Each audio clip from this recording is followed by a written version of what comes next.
አሰላሙ አሌይኩም ወረህመቱላሂ በረካቱ ውድና የተከበራችሁ የቻናሌ ቤተሰቦች ሰላም ሰላም ብያለሁ ሁላችሁንም። እኔ ደህና ነኝ አልሐምዱሊላህ። ዛሬ ደግሞ ከነጭ ፍርኖ ዱቄት እንጀራ እንዴት እናዘገጃጃለን በሚለው ርዕስ ነው የመጣሁት። ከነጭ ዱቄት መጀመሪያ እርሾ እናዘገጃጃለን። የካሜራ የፈረንጅ እርሾ በነጭ ዱቄት እንበጠበጥና ለአንድ ቀን ያክል እናስቀምጣለን ውጭ ላይ ማለት ነው። ተላጃ ሳይሆን ውጭ ላይ ልክ እንደዚህ እንደምታዩት ማለት ነው። ከዛ ሲያጠልልን እናጠለዋለን ማለት ነው። እናጠለውና ዱቄት እናምሳለን ልክ እንደዚህ ዱቄት እንዲያመስኩት ማለት ነው። ያ የታመሰውን ዱቄት እንነፋዋለን። ዱቄቱ በሚታመስበት ሰዓት የመድበልበል ባህሪም አለው። እንደገና ደግሞ አንዳንድ ነገሮች ስለሚኖሩት መነፋት አለበት፣ ይነፋል። ከዛ እኔ ወዲያው በወዲያው ነው ያቦካሁት።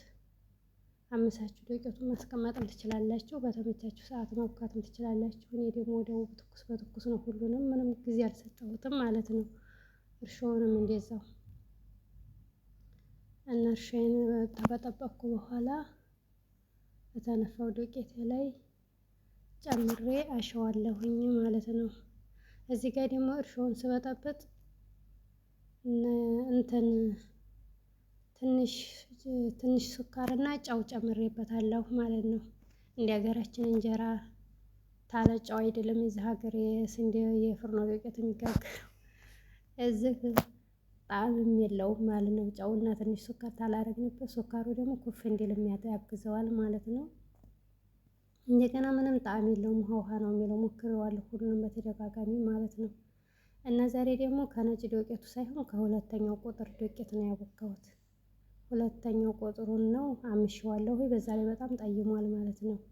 ፊት ቀን ብዙ በተደጋጋሚ የማዘገጃጀው ከነጭ ዱቄት ጋር ከነጭ ዱቄቱ ጋር ነበረ ማለት ነው። እዚህ ጋር ጓደኛዬን እያስጨመርኳት ነው። ካሜራ ባንድ እጄ ይዤ ባንድ እጄ እየቀረኩ አልተመቸኝም ነበረ ማለት ነው። እና ለዛ ነው እንደዚህ በመዳም ኩሽና እየጋገራችሁ ተጠቀሙ እላችኋለሁ ውዶች። እየገዛችሁ ተጠቀሙ። የሚገዛውማ በጣም ሆድ ይነፋል። ይሄ ደግሞ የሚኮማጠጥ ነገር አለው ማለት ነው። በጣም ነው እንደ ለይሙን የሚኮማጠጠው።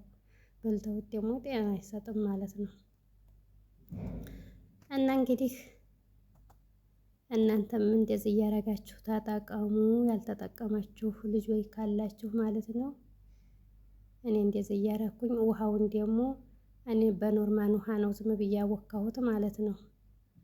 በጣምም አላቀጠም እንትን አልሞቀምም፣ ዝም ብዬ ኖርማል ውሃ ነው።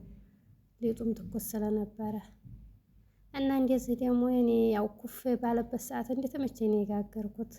ይሄን ያክል ሰዓትም ማለት አልችልም። ያው ኩፍ ባለልኝ ሰዓት እንደተመቸኝ ጊዜ እንዲያገኘሁ ነው የጋገርኩት። ይሄን ይመስላል ማለት ነው እንግዲህ ያለው እንጀራ እና የእናቶቻችን እንጀራ አይመስልም? እንዴት ነው? እንዴት አያችሁት? አይኑን እንግዲህ ይሄንን ተኔ እንጀራ የሚበልጥ የጋገረች ሴት አለች ትምጣ ማለት ነው። ትምጣና ኮመንት ታድርግ የኔ እንጀራ ይበልጣል ወይንም ደግሞ ተጋግርና ታሳየኝ ማለት ነው። ገብቻ ይላታለሁኝ። ይሄን ይመስላል እንግዲህ የሁለት ሰዓት ወይ የአንድ ሰዓት ያክል ነው። እኔ እንጃ ብቻ ምን ያክል እንደሆነ ሰዓቱን አልያዝኩም። አፏን ለቀጣይ ቀን ይዛለው ማለት ነው። ታቦካ ወዲያውኑ ጋገርኩት ማለት ነው። እና ያው ትንሽ ነው ሊጡን ወፈር አድርጌዋለሁኝ። ይኸው ተመልከቱት። ይሄ ደግሞ የእናቶቻችን የመጨረሻው እንጎቻ ማለት ነው። መጨረሻ ላይ ሊጥ ሲያልቅ ሙች የሚደረገው በጣም ወፍሯል እላቸዋለሁ። እና ይሄን ይመስላል እንግዲህ ይሄንን ተላጃ እያስቀመጥን ወጣ እያለን ተመክሮ ይፋችን መብላት ነው ማለት ነው ጉዶቼ። እናንተም እየሰራችሁ ተጠቀሙ። አፏን ይሄ ደግሞ ትንሽ ተተረሳ በኋላ የተቀረጸ ሆኖ ነው። በጣም ይቅርታ ማለት ነው።